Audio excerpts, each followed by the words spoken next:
प्रभु यीशु मसीह के मधुर नाम में एक बार फिर से आप सबका स्वागत है। और जब प्रभु के आने का समय इस पृथ्वी पर जो हुआ, तो ये योजनाएं जो है स्वर्गदूतों के सामने पहले से प्रकट थी और स्वर्गदूतों का अस्तित्व पृथ्वी बनने के पहले से था। इसलिए समय पर उनको यह समय मालूम था। आदम से लगा कर के प्रभु यीशु मसीह का जो समय का दौरा है वो स्वर्गदूतों को भी मालूम था, क्योंकि पिता के नजदीक रहते हुए जो है ये बात उनको प्रकट हुई है, मालूम पड़ी है कि स्वयं परमेश्वर मनुष्य का रूप धारण करके पृथ्वी पर जा रहे हैं। और जब उन्होंने मनुष्य का रूप धारण किया तब तो सारे स्वर्ग में जो है आश्चर्यचकित हो गए। और क्या हुआ? सारे स्वर्गदूत उतर के आए, प्रभु की महिमा करने लगे, प्रभु की सराहना करने लगे। और जिसका वर्णन जो है लूका रचित सुसमाचार में हमने कई बार पढ़ा, मैं एक बार फिर से आपके लिए पढ़ रहा हूं। लूका 2 दूसरा अध्याय 8वीं आयत से। लूका रचित सुसमाचार 2 अध्याय 8वीं आयत से। और उस देश में कितने गदहिए थे जो रात को मैदान में रहकर अपने झुंड का पहरा देते थे। और प्रभु का एक दूत उनके पास आ खड़ा हुआ और प्रभु का तेज उनके चारों ओर चमका और वे बहुत डर गए। तब स्वर्गदूत ने उससे कहा, मत डरो, क्योंकि देखो मैं तुम्हें बड़े आनंद का सुसमाचार सुनाता हूं जो सब लोगों के लिए होगा, कि आज दाऊद के नगर में तुम्हारे लिए एक उद्धारकर्ता जन्मा है और यही मसीह प्रभु है। और इसका तुम्हारे लिए यह पता है कि तुम एक बालक को कपड़े में लिपटा हुआ और चरनी में पड़ा पाओगे। तब एकाएक उस स्वर्गदूत के साथ स्वर्गदूतों का दल परमेश्वर की स्तुति करते हुए और यह कहते दिखाई दिया कि आकाश में परमेश्वर की महिमा और पृथ्वी पर उन मनुष्यों में जिनसे वह प्रसन्न है शांति हो। स्वर्गदूत इंडिविजुअल ने क्या कहा? मत डरो, देखो मैं तुम्हें बड़े आनंद का सुसमाचार सुनाता हूं जो सब लोगों के लिए होगा। आज दाऊद के नगर में पहली चीज उन्होंने क्या कहा? आज तो जिस दिन जन्म हुआ ये स्वर्गदूतों का दल उस दिन था। आज दाऊद के नगर में। दूसरी बात, वो स्थान जानते थे। तीसरी चीज, तुम्हारे लिए एक उद्धारकर्ता जन्मा है। बहुत उद्धारकर्ता नहीं, एक उद्धारकर्ता। और वो क्या है? उसने जन्म लिया है और यही मसीह प्रभु है। देखिए शब्द मसीह, उन्होंने यीशु नहीं कहा। मरियम को क्या कहा था? यीशु। उसका नाम यीशु रखना। लेकिन गदहियों को स्वर्गदूत ने क्या बताया? ये मसा क्या हुआ? अनॉइंटेड, क्रूस पे चढ़ाया जाएगा। और क्या है ये? प्रभु है, राजाओं का राजा, प्रभुओं का प्रभु है। और इसका तुम्हारे लिए यह पता है कि तुम एक बालक को कपड़े में लिपटा हुआ, नंबर 1 बालक है, वो सेक्स है, ट्विंस नहीं है, सिंगल है। तीसरी चीज, कपड़े में लिपटा हुआ है। और कहां है? हॉस्पिटल में, किसी राजा के घर में, किसी अमीर के घर में, चढ़नी में। ये बातें किसको मालूम है? स्वर्गदूतों को। स्वर्ग किसका है? इस राजा का है। हम किसकी आराधना करते हैं? इस राजा की। अब ये कहां आ रहा है? पृथ्वी पर। ये उद्धार करता, ये मसीह, ये प्रभु है।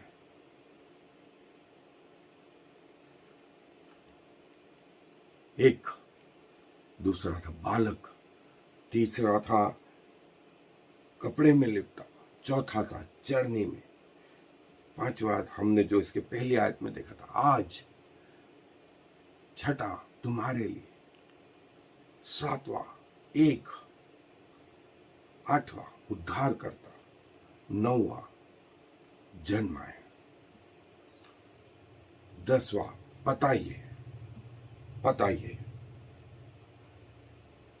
और ये तो सिंगल बात, सिंगल स्वरदूत ने कही 10 बातें। और फिर इन स्वरदूतों के साथ जो स्वरदूतों का दल था वो इसकी स्तुति कर रहा था। और क्या कह रहा था? आकाश में परमेश्वर की महिमा। कहां पर? आकाश में हम परमेश्वर की महिमा हम तो कर ही रहे। और पृथ्वी पर, आकाश से, स्वर्ग से पृथ्वी तक का विस्तार, इस बीच का विस्तार, एक्सटेंशन, पृथ्वी पर उन मनुष्यों में जिनसे वो प्रसन्न है, शांति हो। ये रहस्य सब पे भी प्रकट नहीं किए गए, सब पे नहीं किए गए, लेकिन जिन मनुष्यों से वो प्रसन्न है उनमें शांति हो। आज भी ये फर्क है, आज भी ये फर्क है। लेकिन सारी दुनिया ने, जैसा स्वर्गदूत ने कहा था, जो सब लोग जान ले, सब लोग, आज सब ने जान लिया है, सब ने जान लिया, सारी दुनिया ने जान लिया।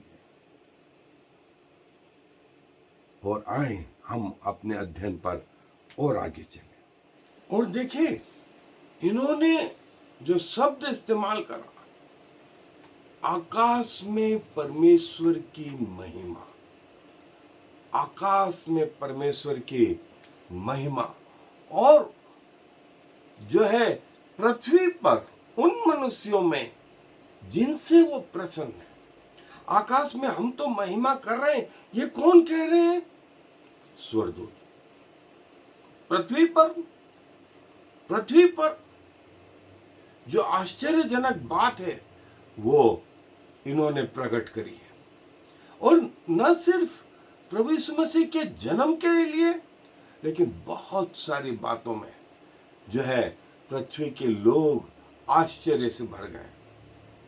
और चाहे वो प्रभु के शब्द हो, चाहे वो प्रभु का ज्ञान हो, प्रभु के आश्चर्य कर्मों से वो भर गए आश्चर्य में। जो भीड़ थी उसको देख करके ये सब बातों से पृथ्वी के लोग आश्चर्य में पड़ गए। और जो है स्वर्गदूत तो स्वर्ग में आनंदित थे, और हम तो उसकी आराधना करते ही हैं। आकाश में परमेश्वर की महिमा, आकाश में परमेश्वर की महिमा, क्योंकि हम तो हैं। और लार्ज क्वायर, मैं बोलता हूं कि लार्ज क्वायर नहीं, लार्ज आर्मी भी नहीं, all heavenly creature, all heavenly creature, सारा स्वर्ग। और उसको ये पृथ्वी पर कितने लोग देख पाए? मात्र कुछ लोग जो पैसे से गरड़िए थे, अनपढ़ थे, रात में पहरा दे रहे थे, दुनिया रात में सो रही थी, और ये अलग थे। और ये स्वर्गदूतों के दल पृथ्वी के हर कोने से दिखाई देना चाहिए थे, लेकिन मात्र कुछ गरड़ियों ने इनको देखा, और जो स्वर्ग में इन स्वर्गदूतों ने गाया वो ये, आकाश में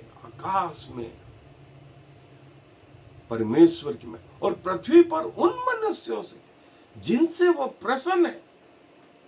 मतलब एक ऐसा ग्रुप भी है जिनसे वो अप्रसन्न है। आप किस ग्रुप में आते हैं? क्योंकि आपके ऊपर परमेश्वर की बातें प्रकट हों, इसके लिए आपको चाहिए कि आप उस ग्रुप में शामिल हो जिनसे परमेश्वर प्रसन्न है। जिनसे परमेश्वर प्रसन्न है, जिन्होंने अपने जीवन में परमेश्वर की योजना को बना रखा है। और जब ये पूरी स्वर्गीय आर्मी या सारे स्वर्गदूत उन्होंने ये बात कही जो यशायाह भविष्यवक्ता की पुस्तक योएल, यिर्मयाह यहां पर भी कही थी, यहां पर भी कही थी, जिनसे वो प्रसन्न है, जिनसे वो प्रसन्न है, उनमें शांति हो, उनमें शांति हो। और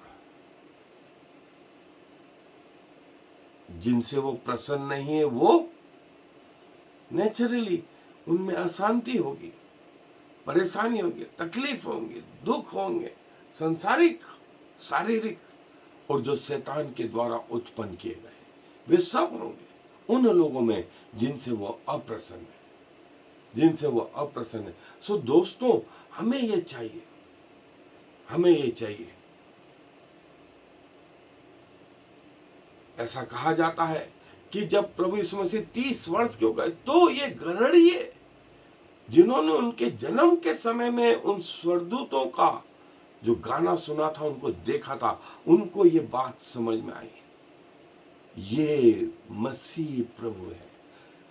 स्वर्गदूत ने क्या कहा था? ये मसीह प्रभु है, जो उसके जीवन, उसकी मृत्यु, उसके पुनरुत्थान, उसके स्वर्गारोहण को बताता। ये बात समझने के लिए उन गरणियों को कितने साल लग गए?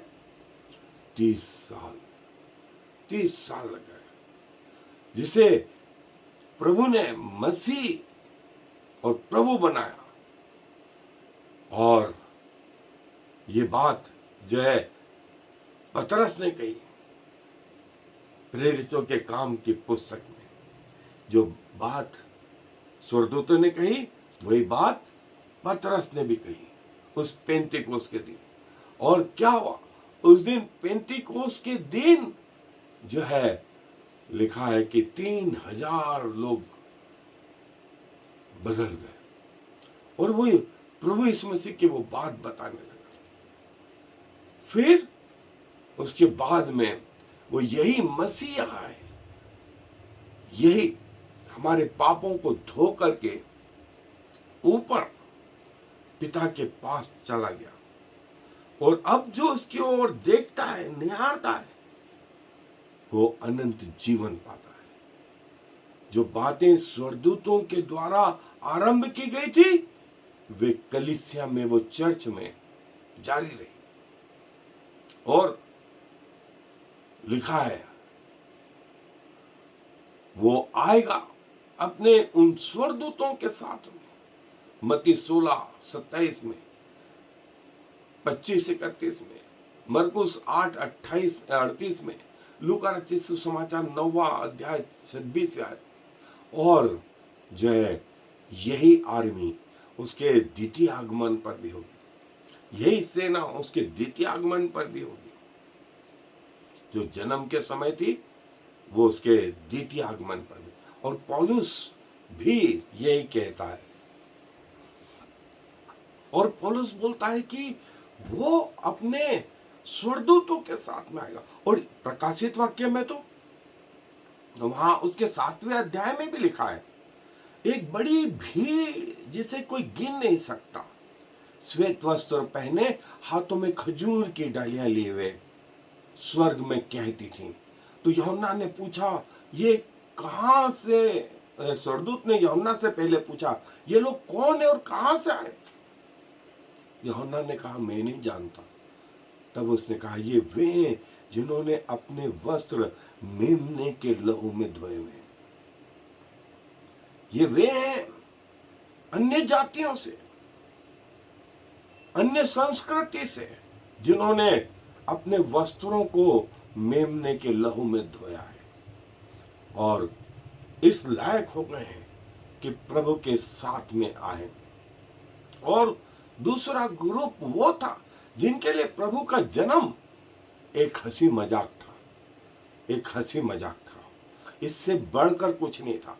और देखें, आज दूसरे ग्रुप के लोग ज्यादा हैं, क्रिसमस को नाचना, गाना, खाना, पहनना और पार्टियां और व्यभिचार, ये कॉमन बात हो गई, कॉमन बात हो गई। Christmas without Christ. लेकिन स्वर्गदूतों ने ऐसा नहीं बोला। जिनसे वो प्रसन्न है उनमें शांति, और जिनसे वो अप्रसन्न है उनमें वो समस्या। और आज दुनिया में दूसरे प्रकार के लोग, और देखिए जो बेटा जना और उस प्रभु ने अपना प्रेम इस रीति से बताया कि वो एक बालक के रूप में पृथ्वी पर आया, इस बालक के रूप में पृथ्वी पर आया। सारा स्वर्ग जीसस, यहोशुआ, सारे स्वर्गदूत ये उसकी आराधना कर रहे थे। सारे स्वर्गदूत उसकी आराधना कर रहे थे, सराह रहे थे। सारा स्वर्ग आनंद मना रहा था। पृथ्वी दो हिस्सों में बटी हुई थी। जिनसे वो प्रसन्न था उनको उनका ज्ञान भी मिला, और जो लोग प्रभु को नहीं जानते थे उनसे वो बातें दूर रही। चाहे वो पैसे वाले थे, चाहे वे पढ़े लिखे थे, चाहे वो ओहदे वाले थे, वो ग्रुप था जिन्होंने प्रभु यीशु मसीह का इनकार किया, तो वो बातें भी उनसे दूर रही, वो बातें भी उनसे दूर रही। और प्रभु ने अपने आप को इन लोगों पे प्रकट किया जो कुछ नहीं समझे जाते थे, कुछ नहीं समझे जाते थे। और इन्होंने जब देखा तो पूरी जिंदगी भर इस बात का वर्णन करते रहे, इस बात का वर्णन करते रहे कि वो प्रभु है, वो प्रभु है, वो प्रभु है। वो बादलों के साथ आने वाला है। जैसे वो ऊपर गया है वैसे वो फिर आएगा। हर एक आंख उसे देखेगी, हर एक आंख उसे देखेगी। आप और वे भी जो प्रभु पे भरोसा नहीं करते, जिन्होंने नकार दिया, वे भी उसे देखेंगे और उसके कारण छाती पीटेंगे, और कहीं उसके कारण आनंद करेंगे। जिनको जीवन मिला है, जिनको शांति मिली है, वो तो क्या होंगे? आनंदित होंगे। और जिनको जीवन नहीं मिला, जिनको अशांति मिली, वे क्या होंगे? वे उसके कारण छाती पीटेंगे। सारा स्वर्ग इस बात की घोषणा करता है, सारी पृथ्वी, प्रकृति इस बात की घोषणा करती है। और अब गेंद हमारे पाले में कि हम कैसे प्रभु को समझते हैं। क्या तो उसका इनकार करें या उसको स्वीकार करें। और प्रभु पृथ्वी के अंत में इन बातों को जान करके व्यवहार करेगा। और ये बातें प्रभु के पास लिखी हुई, किसी को इसका हिसाब नहीं देना, किसी स्वर्गदूत को इसका हिसाब नहीं देना, किसी चर्च को, किसी लीडर को इसका हिसाब नहीं देना है। लेकिन प्रभु सबके साथ में ये चाहता है कि वे प्रभु को जान लें, प्रभु को जान लें, इसके पहले कि वो वापस आए। देखेंगे तो सही जिन्होंने विरोध किया है, लेकिन पश्चाताप नहीं होगा। उसके कारण रोएंगे, छाती पीटेंगे। और प्रभु उन सब की सहायता करे जो प्रभु के इन रहस्यों को अपने जीवन में पाना चाहते हैं और अपने नाम को जीवन की पुस्तक में लिखाना चाहते हैं। प्रभु अपने वचन पर आशीष दें। प्रभु जी धन्यवाद देते हैं कि आप हमारे ऐसे परमेश्वर हैं जो प्रभु जिसके आने से पृथ्वी दो हिस्सों में बढ़ गई। पृथ्वी के पहले भी स्वर्ग भी दो हिस्सों में बढ़ गया और पृथ्वी के बाद भी दो हिस्से होंगे। सो पिताजी, आप चाहते हैं कि मनुष्य चूज करें कि किस हिस्से में उनको जाना है। प्रभु आप हमारी सहायता मदद करें उचित निर्णय लेने में। इसके पहले कि आप आए या हम पृथ्वी से कूच कर जाएं, हम आपके साथ रहने वाले सके। ये हम में योग्यताएं नहीं है, आपकी दया चाहते हैं, आपके अनुग्रह को चाहते हैं, आपके प्रेम को चाहते हैं। इस विनती को सुनने के लिए धन्यवाद। प्रभु यीशु मसीह के नाम से मांगते हैं, आमीन और फिर आमीन। Shema Yisrael Yahweh Eloheinu Yahweh Echad. Hear, O Israel, the Lord is our God, the Lord alone.